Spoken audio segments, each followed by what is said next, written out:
It's a great evening and it's Monday, the first weekday, obviously, of the week. I am Wiyag Mofwegbe and this is The Desk on Global Television. We're coming to you live from Nigeria's capital, Abuja, and it's that time where we get to put big stories right in front of you, walk you through the nuances, and then create perspectives and insights for you so you understand the direction of news and what exactly the message is. In the end, you're able to avoid misinformation and, of course, fake news. Tonight, we have 4 big stories in front of us, some of them actually developing stories. We'll let you in on all of those in the course of the next 50 minutes. Plus, we will be joined, all else equal, by my colleague, Anthony Momodu, a political correspondent here at Global Television, from the city of Benin in Edo State, to give us some sense of what the pulse is like regarding the September 21, 2024 gubernatorial election.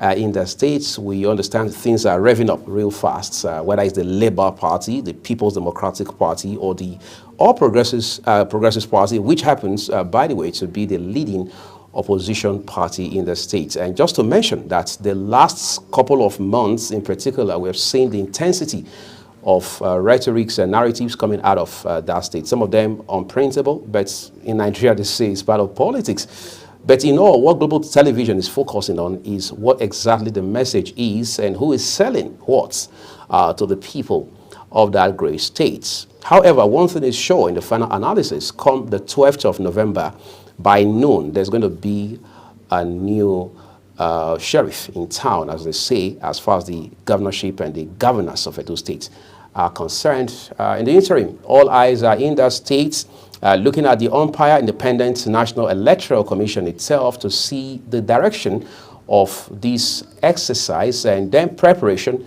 to the big day as well. It's an off-cycle election, apparently, and then is also an acid test for INEC, and then again that's going to be followed very closely, just a matter of weeks away, by the November 5th governorship election in Ondo State, where we also have a handful of gladiators throwing their hats in the ring in that direction. And then we'll be joined by a public affairs analyst who will help us look at some of the big stories today. For instance, former Vice President Atiku Abubakar is now saying that, look, the NNPCL, or the Nigeria National Petroleum Company Limited, should be quoted or listed on the floor of the Nigerian Stock Exchange. He said that has become even increasingly important, given the fact that the company now says it's looking for entities who are debt-free to help take care of the Warri and Kaduna refinery. But is that the right way to go? What exactly should Nigeria be learning about this process, especially given the opaqueness associated with the oil and gas industry in this country? Wike is back in the news, by the way. Now the People's Democratic Party, the political vehicle in which the gentleman has ridden since 1998, is now saying, look, this is one Wike version too much. And the party says he has now been summoned to appear before its disciplinary committee, which is chaired by a very senior member of the party, a foundational member of the party, Chief Tom Ekimi, one who has a very tall figure within the party, to say, look, we need to cut certain figures to size within this party, particularly in light of their anti-party activities. That is yet to be seen, because we understand as of today, Wike, who has continually said that he is a member of the People's Democratic Party, is currently serving in the APC government of President Bola Tinubu. All of this we will put in front of you tonight. All you have to do is stay with us here on Global Television. We're taking a quick break, everyone. When we return, it's going to be the program, The Desk Full Throttle. Do stay with us.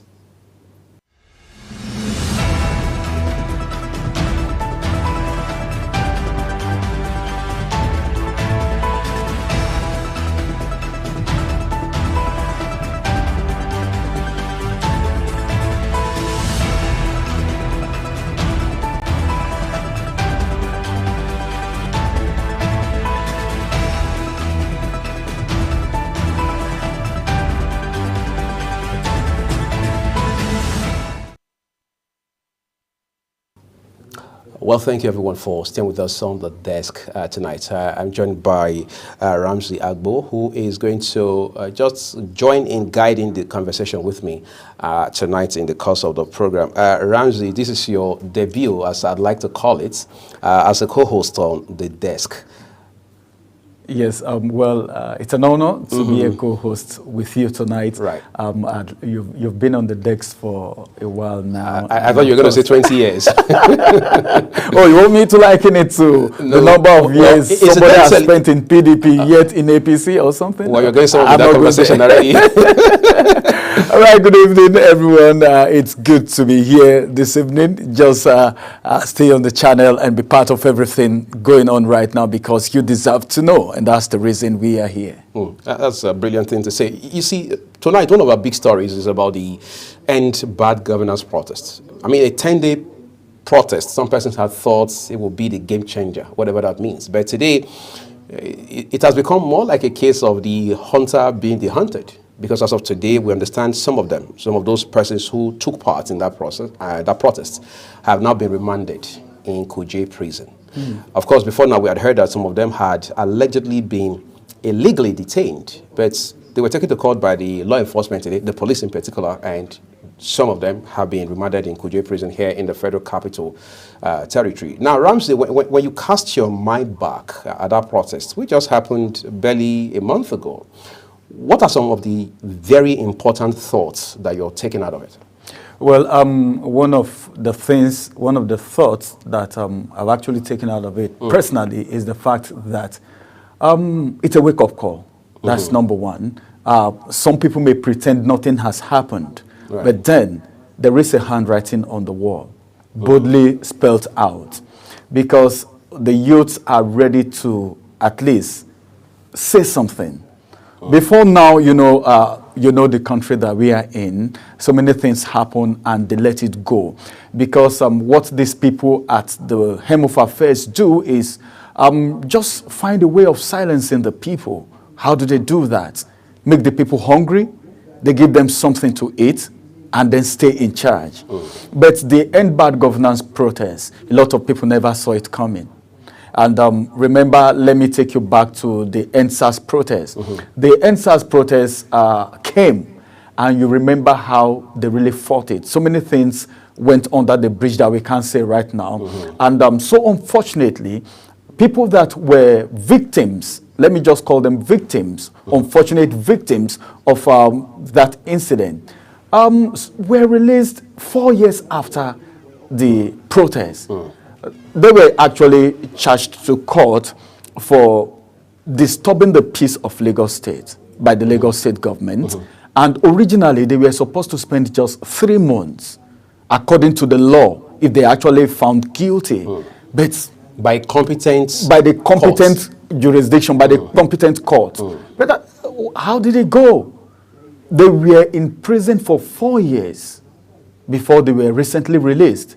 Now the End Bad Governance has come and gone. Peaceful protest, if you ask me. Peaceful protest. But they say some criminal elements hijacked the process. Let's look at it from this perspective now. This is a protest. Whether you like it or not, from this part of the world, there are some persons that were positioned. They positioned themselves to really hijack the protest. But then, we are not ignorant of the fact that there is hunger in the land, and people came out en masse to protest the hunger in the land because they felt the government in question was insensitive to the plight of the people. But the people who are being declared wanted right now, some reasons have been given why they are being declared wanted. All right, and if not until after the trial, it cannot be proven otherwise. Right. All right. So as it is right now, one thing that we should know is it should be no retreat, no surrender. Because if you keep quiet, what is happening will keep happening. All right. So you remember what happened during that protest? That some persons came in buses from only God knows when. Okay. So you're saying those could have been some mules who were planted to disrupt the process and create the picture that the process had been hijacked, so that could become basis for governments to clamp down on the protesters. Every well-reasoning Nigerian should actually know that that's it.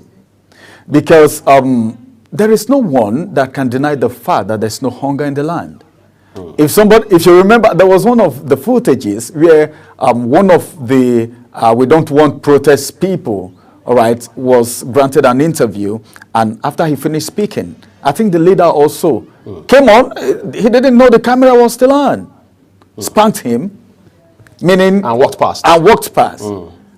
That's to tell you that some of these things are being staged for reasons best known to just a few persons. But there are people, Ramsey, who are also saying that if you say you are hungry, if you say there is economic hardship in the country, it's understandable that you want to protest peacefully to draw government's attention to it.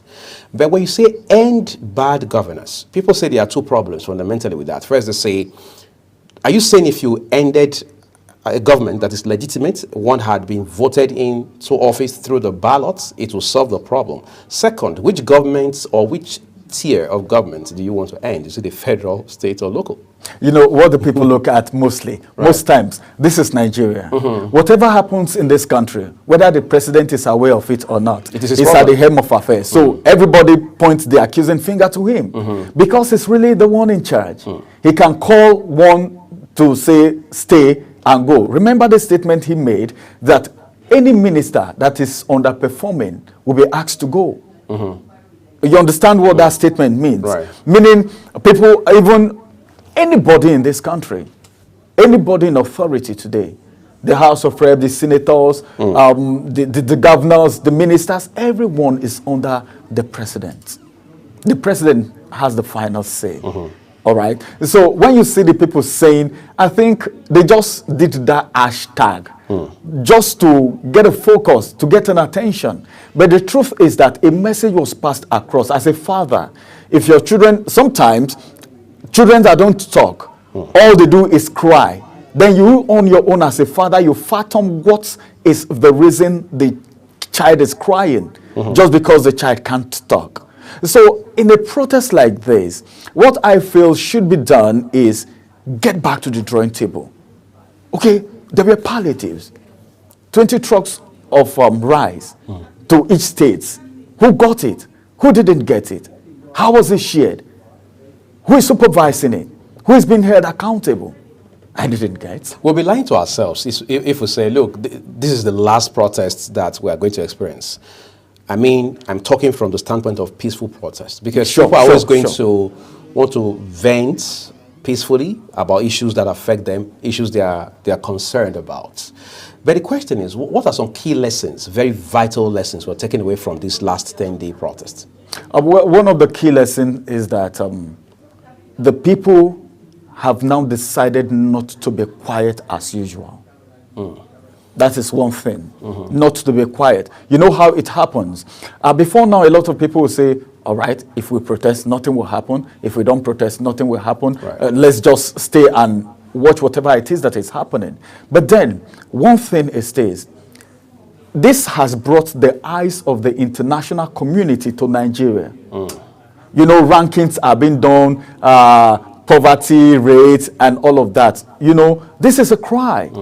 Attention of the international community has been drawn to Nigeria. There's a searchlight beeping on Nigeria right now as it has to do with this administration. All right? And if the government is sensitive enough, something needs to be done. We're not saying this administration, this government is not trying. That's not what we're saying.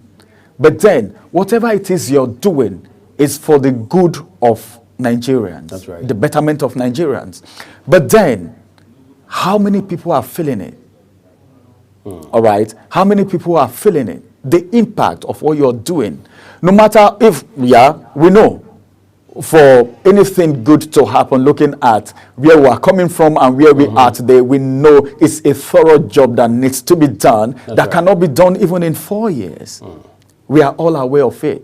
But then, how has it been started? The process. What are the people feeling? That's the way this thing can be done, that the heat will not be this much. Look at the fuel scarcity. up till today, we still heard that the situation may get worsened, as the case may be, because of the debt. Is it $6 billion that NNPC came out today to say they are owing suppliers. Dangote Refinery has been there for a very long time. But we hear they are rolling out now. They are rolling out now, test running. They are doing a test run right now. But then, what about the cabals? Would they really allow it to fly? It's not all about the cabal is now making it easier for him, because before now he said they were very powerful, maybe more powerful than the drug cabal in South America. But now that it's finally rolling out, I mean, you and I know, Ramsey, that this Dangote refinery takeoff has seen several postponements, right from July of 2023. So it took just a little over a year before it finally began some test run of a kind. But some persons felt, well, I mean, for the Dangote refinery, since the president has said, sell crude to Dangote refinery and other indigenous refineries in Naira, it was going to be some sort of an opportunity for Nigerians to give a self-relief. But it appears that hasn't been the case, quite frankly. But we're taking a quick break now, right? When we return, so much to talk about in the course of the program tonight. Just to mention that the lady who had been threatening Yoruba and Edo people in Canada is now in custody, all thanks to the Ontario police authorities. We'll see where this heads going forward. I think it's also an opportunity beyond the prosecution for people all over the world to understand that hate speech is serious. And this could just be one example that teaches us the level of seriousness involved going forward. We're back shortly, everyone. Do stay with us.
All right, thank you, everyone. There's a drastic angle to the narrative around this I should say, end bad governance protests, with two persons now declared wanted. One of them a British national, and the other is a Nigerian. As a matter of fact, we heard that a 20 million naira bounty has been placed on them.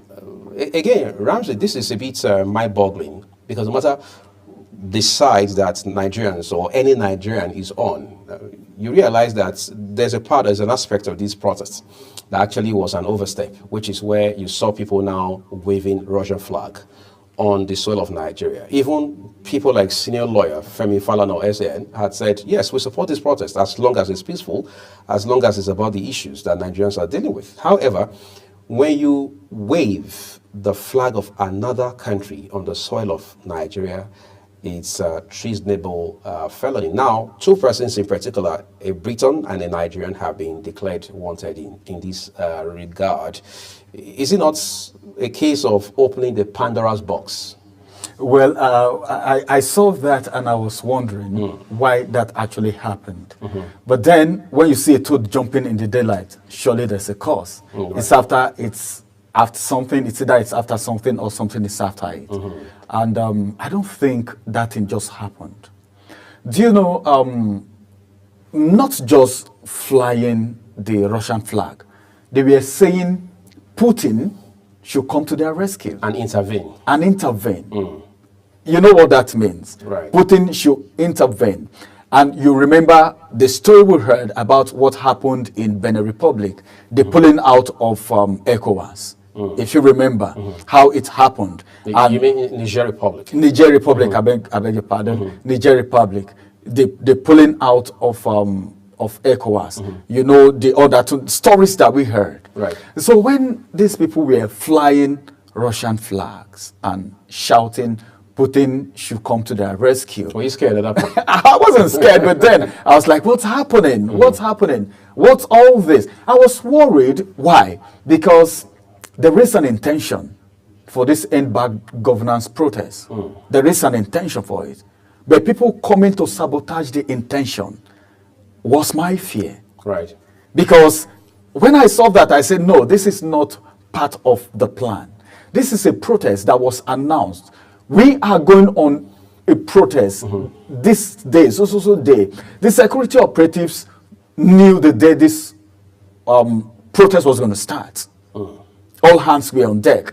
That's to tell you of how peaceful the people were ready to make this protest. Then some people from some part of the country, you discover that thing happened at the north. Right. The north. Even at a point, there was a point that I saw a video where they were jumping on an armored tank to say, well, the military should take over. That sends a lot of message. You understand? So on the one hand, you're calling for Russian intervention. The other you're calling hand, for Putin. On the other hand, you're saying military should step in. Should step in. So something is fishy there. So it's probably, I mean, this is me just speculating off the top of my head, that the narrative by some political actors that look, especially within the government of President Bola Tinubu, saying that there are powerful Nigerians behind this protest. This is not just a protest about everyday Nigerians who feel the bite of hunger and want the government to do something about it. It is rather about people who are shooting for 2027. So they are using this protest as a vehicle for pursuing that narrow interest. So you are saying, I guess, that government's position in this regard is justifiable, right? That's it. Because my own pain is, hey, come on, there is a reason for this protest. Don't bring any other thing in. If you have, see, let me tell you something. You know, it's not. How do I put it? It's not a lie that some persons actually hijacked the protest and some attempted and failed. But the real intention, the most important thing is that the real intention of this protest is already been known by the government. And the issue of flying Russian flag, saying the military should take over and Putin should come to the rescue of whoever that wants him to come to their rescue is fishy. Meaning some persons may be behind it. I'm just saying, may be behind it. And that should be thoroughly investigated. Like the people who have been declared wanted right now, maybe after the trial, if they really have anything. Because one of the things, I keep saying this anywhere I go, I think it's high time the youth refuse to be used.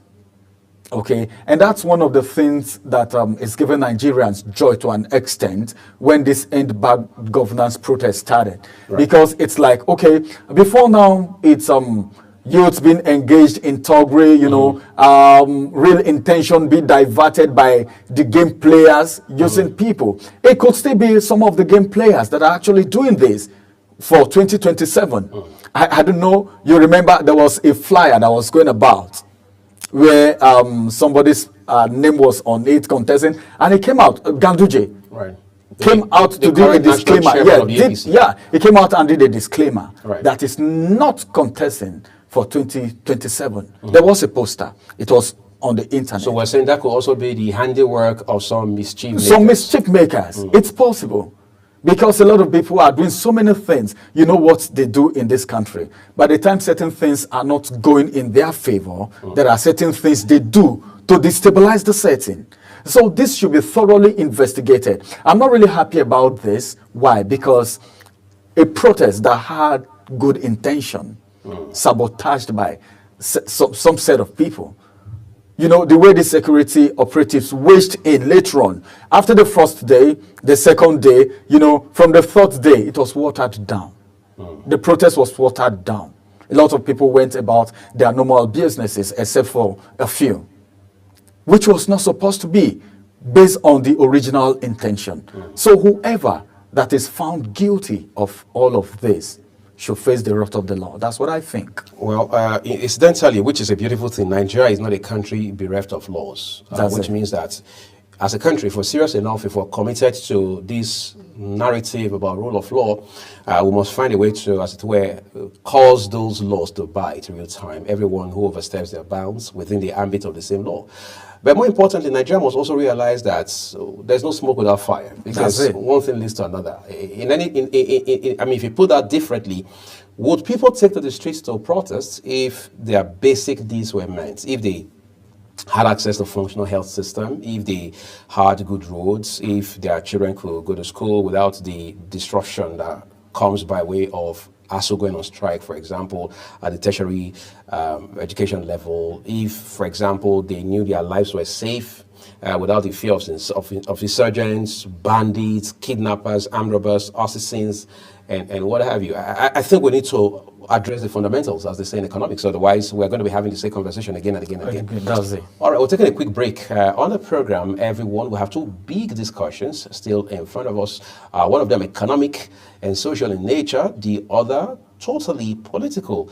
The narrative coming out of Rivers State on account of the tussle, some people say, is a war between Governor Siminalayi Fubara, that's the governor of Rivers State, and his estranged boss, and if you like, benefactor Nyesom Wike, who is now the Minister of the Federal Capital Territory, is one, some people say, is chopping off on the political, social, and economic fabrics of Rivers State. We'll talk to you about that narrative, but that will be right after this break. Stay with us, everyone.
And now, former Vice President of Nigeria, Atiku Abubakar, has called for the listing of the Nigerian National Petroleum Company Limited on the Nigerian Stock Exchange and controversy surrounding the alleged privatization of the Warri and Kaduna refineries. Paul Ibe, who happens to be Abubakar's spokesperson, disclosed this in a statement following accusations that the NNPCL is attempting to transfer the operation and maintenance of the two refineries to private firms.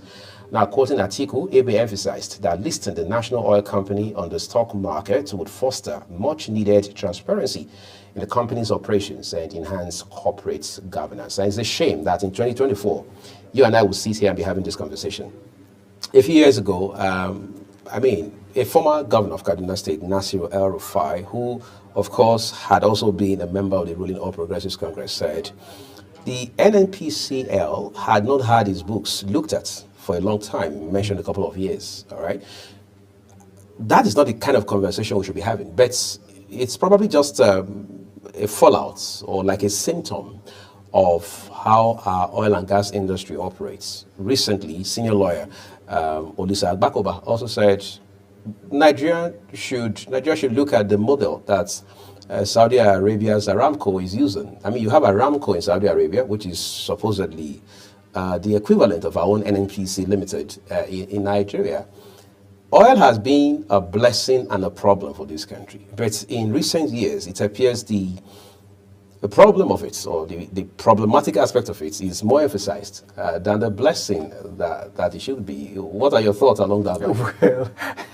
Well, that will still take me back to what I was saying earlier about the cabals. You remember the statements the president made before removing his broadcast after removing May 29th last year. Yes. He said there are some cabals behind it, elite of the elites in quotes. Not just the elites. Not just the elites. Elites of the elites. Elites of the elites behind it. And he came in and the first thing he had to do is to remove it.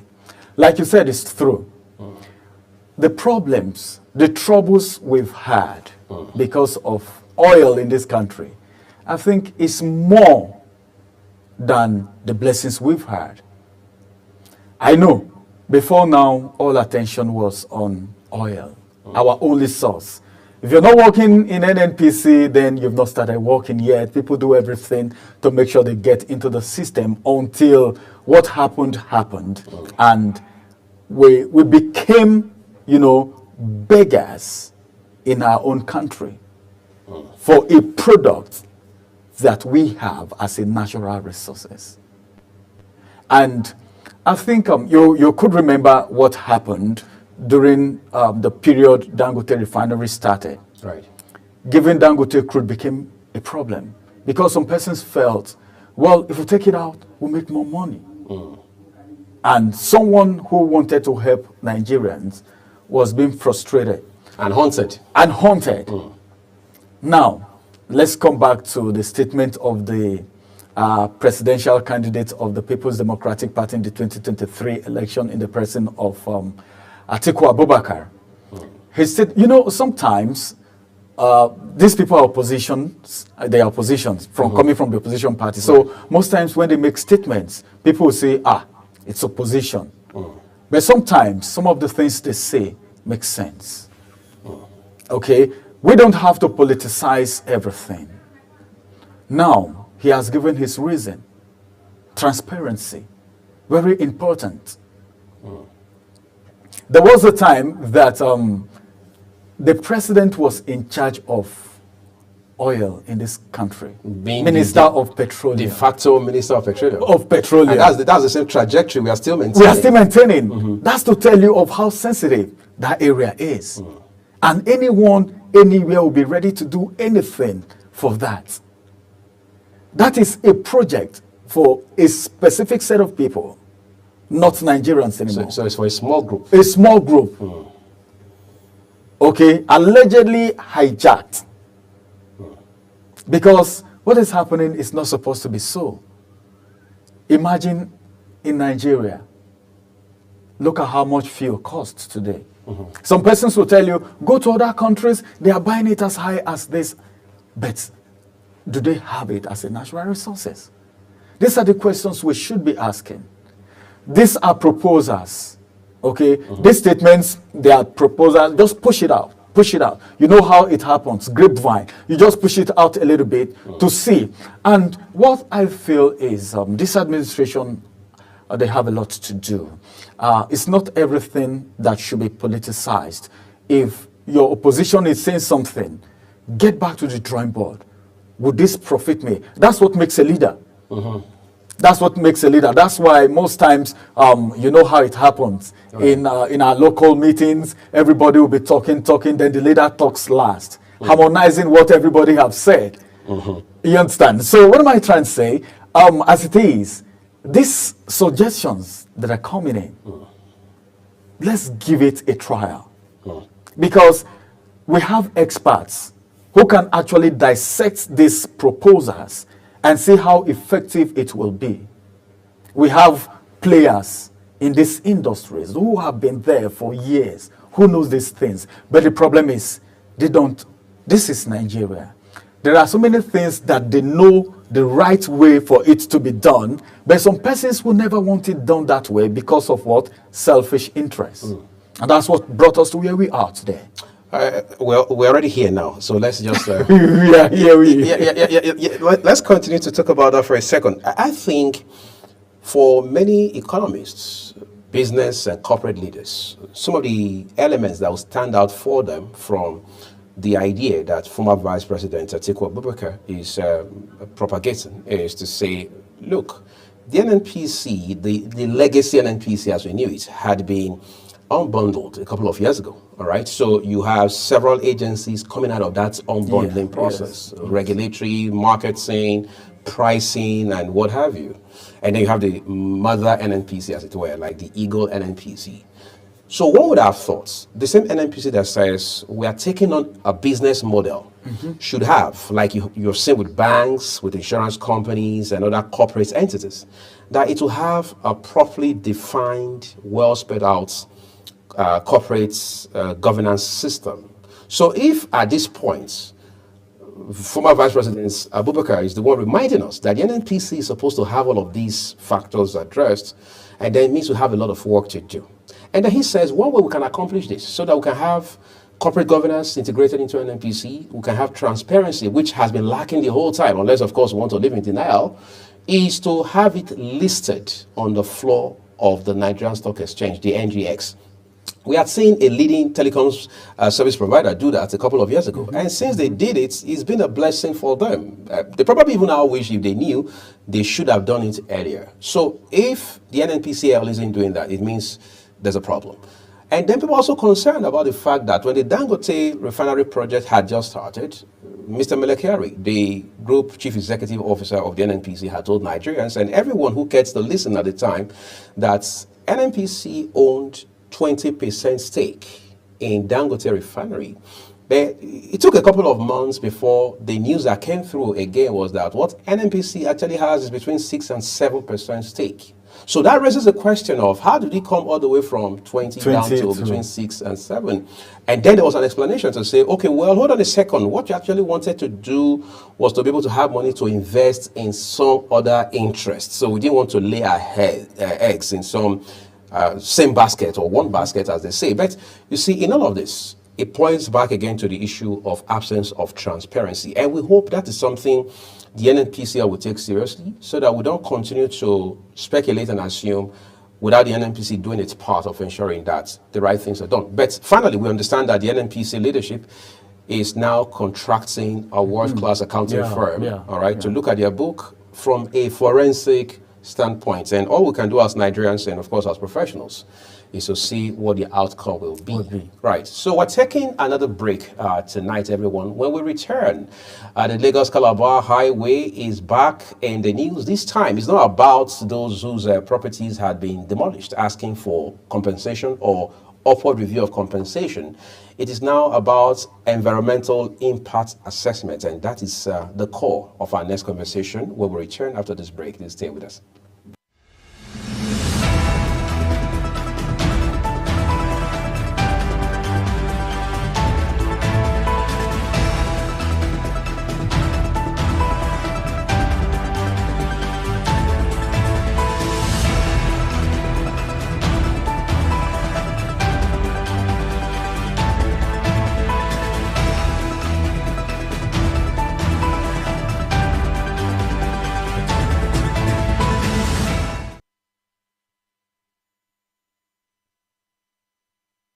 The Environmental Impact Assessment and Social Assessment Report of Coastal Highway Project Session 1 has projected that the Lagos-Calabar Coastal Highway may pose security and environmental threats. This report was obtained recently from the X account of the Environmental Assessment Department of the Federal Ministry of Environment. Now, there's the interesting part.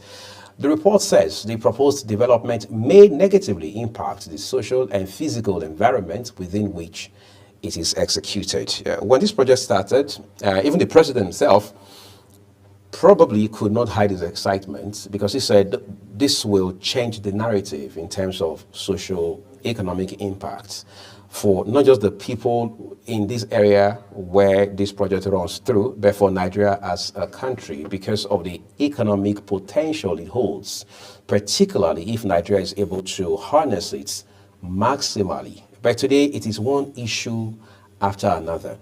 If those whose properties have been affected are not coming to say, look, we have not been compensated, we're not listed amongst those who are eligible for compensation, it is another set coming to say, yes, we've been compensated, but we just realized that it's not enough, so we need to do an upward review of it. Or, as it stands right now, it has become an issue of security threats and issues around the environment. So you're asking yourself, was there an environmental impact assessment done, a proper one? Or is it possible that it wasn't done at all by way of oversight? Now, the non-professional in me wants to say that there's no way they could have skipped the environmental impact assessment thing.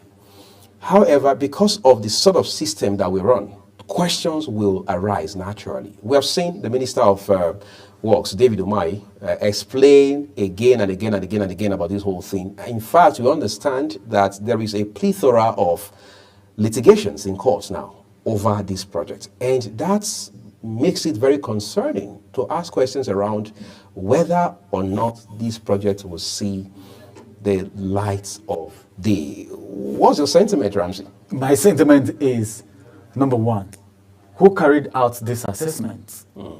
Because if things like this start coming up, what the authorities should do is, there was an assessment done, and this is the result, this is the outcome.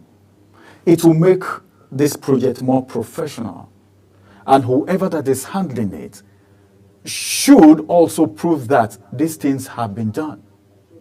Because to me, this sounds like an accusation, which can actually be defended if the proper thing was being done. Because I know a lot of people cut corners. Thank God for Dave Umahi, who came up and was like, every contractor who did their jobs halfway should go back to work, contracts being revoked and all of that.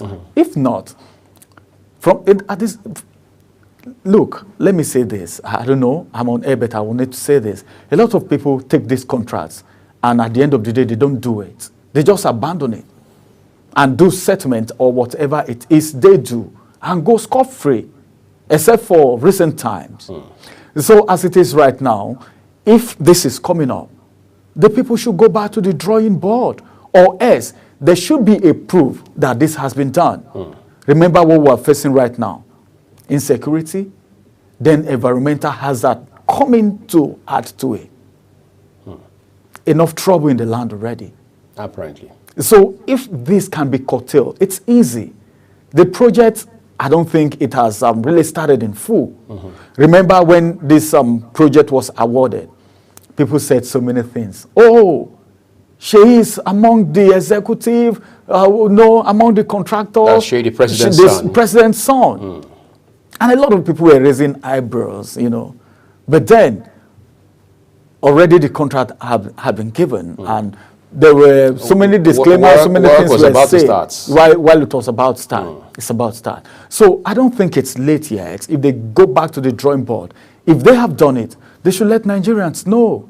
Because the people on that axis are human beings, and they also have the fundamental rights as Nigerians. And I believe that this is not an issue that should be swept under the carpet. Yes, because we've seen the hazard that has been done, the havoc done to our environment in this country, not just about oil drilling in the Niger Delta alone. Look at what we've seen the last couple of days coming out from around the north west, for example, all right, even up to the northeast. Jigawa has been on the news because of flooding recently. Global television has covered that very effectively. We've also seen a lot of flooding coming out of Kebbi State as well.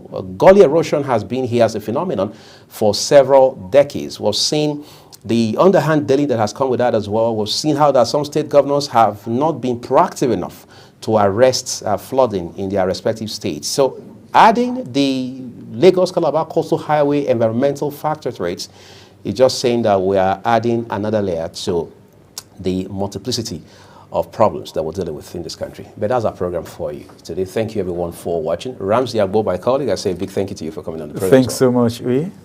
Great. So we call it a wrap, everyone. Thank you for spending a part of your time with us. Coming up at top of the hour is News Cycle. Do stay with us.